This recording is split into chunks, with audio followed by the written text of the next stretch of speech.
আজ ইতিহাসের এক গৌরবময় ক্ষণ।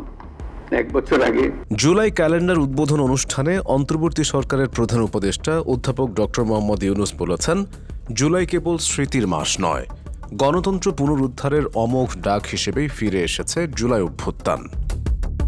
মঙ্গলবার জুলাই অভ্যুত্থান স্মরণে মাসব্যাপী কর্মসূচির উদ্বোধনী অনুষ্ঠানে তিনি এসব কথা বলেন।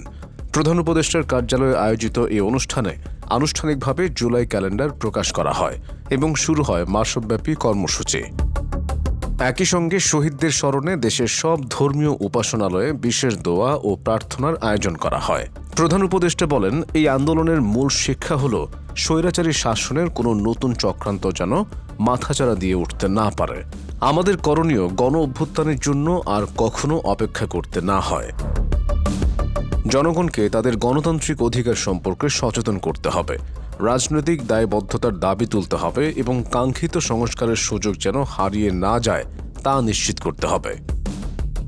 তিনি আরও বলেন, জুলাইয়ে এদেশের সব শ্রেণীর মানুষের মধ্যে যে ঐক্য গড়ে উঠেছিল তা যেন অটুট থাকে, আর যেন 16 বছর অপেক্ষা করতে না হয়। স্বৈরাচারের লক্ষণ দেখা মাত্রই তাকে রুখে দিতে হবে, সেটাই হোক জুলাইয়ের শিক্ষা। প্রধান উপদেষ্টা বলেন, প্রতি বছর যেন এই জুলাই উদযাপন করা হয়, যেন কেউ আর স্বৈরতন্ত্রের ছায়া আনতে না পারে। আমরা যারা এখন আছি তাদের দায়িত্ব শহীদদের স্বপ্নকে বাস্তব রূপ দেওয়া এবং সেই ঐতিহাসিক সাহসিকতা ও চেতনার ধারাবাহিকতা বজায় রাখা। মিনথাল আহমেদ মাসুম, খবরবাজ।